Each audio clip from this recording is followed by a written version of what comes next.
Alors salut à tous, dans cet item 8.7 on vous demande d'indiquer le site susceptible d'être donneur d'électrons et le site susceptible d'être accepteur d'électrons. Alors pour cela vous pouvez vous aider de les données d'électronégativité, hein. On vous donne l'électronégativité pour l'hydrogène qui vaut 2,2, pour le carbone 2,55 et enfin pour l'oxygène 3,4. Alors correction, si on calcule la différence d'électronégativité entre le carbone et l'oxygène à partir de cette table, on voit que la différence 3,4 moins 2,55 est supérieure à 0,4 qui est le critère. Donc ça veut dire que cette liaison elle est polarisée. Et donc automatiquement, en plus de voir, enfin déjà à la base donc elle serait delta moins et celle-ci serait delta plus puisque l'électronégativité est supérieure pour l'oxygène qui vaut 3,4. Donc ça serait, puisque c'est delta moins, donc c'est un site qui serait très riche en électrons, donc ce serait un donneur d'électrons. Et cela est renforcé par le fait qu'en fait il y a une charge totale, hein. D'accord? Il n'y a pas que de charge partielle, mais il y a surtout une charge totale à ce niveau-là qui est négative. Et quand on a une charge totale négative, ça veut bien dire que c'est donneur d'électrons. Et donc ici, on aurait un delta plus du fait que cette liaison-là est polarisée. Donc ça, ce serait plutôt un site accepteur d'électrons, puisqu'il n'y a pas assez d'électrons. C'est renforcé, je répète, par le delta plus 1. Bon, je rappelle que la liaison CH n'est pas polarisée, parce que si on fait la différence de 2,55 moins 2,2, ça fait 0,35 qui est inférieur au critère de 0,4, donc cette liaison n'est pas polarisée. Donc ces sites d'hydrogène ne peuvent être donneurs ou accepteurs d'électrons, hein.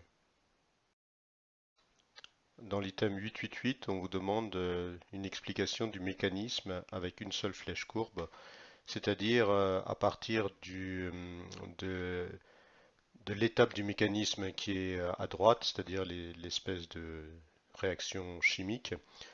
On vous demande d'expliquer comment, à partir des réactifs, on obtient ce produit-là. Donc on vous demande de dessiner une seule flèche courbe.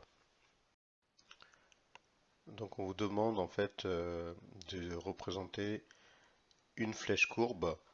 Alors je rappelle la règle. La flèche part toujours d'un doublé du site donneur vers le site accepteur. Donc sur les réactifs, sur les deux réactifs, il va falloir trouver quel est le site donneur, quel est le site réellement accepteur. Alors le site réellement donneur, on va chercher un site donneur ici. Alors comme site donneur ou susceptible d'être donneur, on peut imaginer qu'il y a ces deux oxygènes-là, ce sont des donneurs d'électrons. Pourquoi? Ils sont très riches en électrons, en particulier les doublés non liants en rouge indiquent qu'il est très probable que ce soit des sites susceptibles d'être donneurs d'électrons. Les sites qui sont aussi donneurs de l'électron, en plus de posséder, enfin, ils peuvent posséder des doublés non liants, ou encore ils peuvent posséder, ça peut être également ce doublé, enfin ces deux doublés là, ok, c'est-à-dire cette liaison double. Voilà. Je rappelle que un trait correspond à deux électrons, hein. Donc, alors maintenant, des deux sites d'oxygène, lequel est réellement donneur d'électrons? Euh, on va essayer de le découvrir. Alors pour cela, il suffit d'utiliser maintenant cette méthode. Il faut commencer par identifier les sites qui voient leur charge varier. Alors a priori, on voit que entre les deux sites donneurs d'électrons, donc ces deux oxygènes, on voit que c'est uniquement sur ce site-là, cet oxygène-là, que il y a une charge qui a varié. Bah oui, si on compare ce site du réactif vers ce site, donc cet oxygène du produit, on voit que sa charge, elle a augmenté, hein. Au départ, là, ici, c'était neutre et maintenant, c'est devenu plus. Alors, et de même, on voit que, enfin, par contre, on voit que pour ce site qui était susceptible d'être donneur, il ne se passe rien du tout. D'accord? La charge n'a pas varié.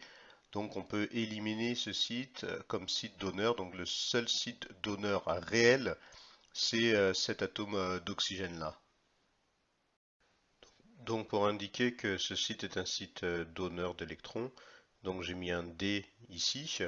Donc il va donner ces électrons, c'est-à-dire il va les donner à quelqu'un, un accepteur. A priori, si on a découvert le site donneur, ça sous-entend que la deuxième entité, qui est ici l'ion H+, est un site accepteur. Alors c'est confirmé que c'est bien un site accepteur, puisqu'il lui manque des électrons, hein, c'est sa charge positive qui l'indique, hein.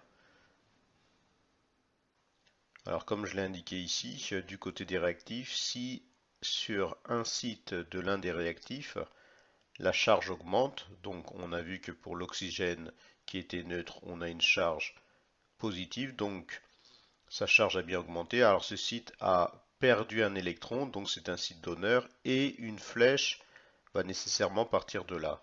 Donc il y a une flèche qui va partir de ce doublet d'électrons. Voilà. Et ensuite, si sur un site des réactifs la charge diminue, eh ben oui, sur ce site-là, on avait une charge plus et c'est devenu neutre, donc sa charge a bien diminué. Alors ce site a gagné un électron. Voilà, donc c'est un site accepteur et une charge va nécessairement arriver dessus. Donc au final, voilà ce qu'on devra obtenir pour la flèche, pour le sens de la flèche courbe. Donc je répète la règle, la flèche part toujours d'un doublé du site donneur vers le site accepteur. Donc je prends un doublé du site donneur, qui est l'oxygène, voilà, et je fais une flèche courbe qui va vers le site qui est accepteur. Ainsi, on voit que cet oxygène-là, est passé ici. Voilà.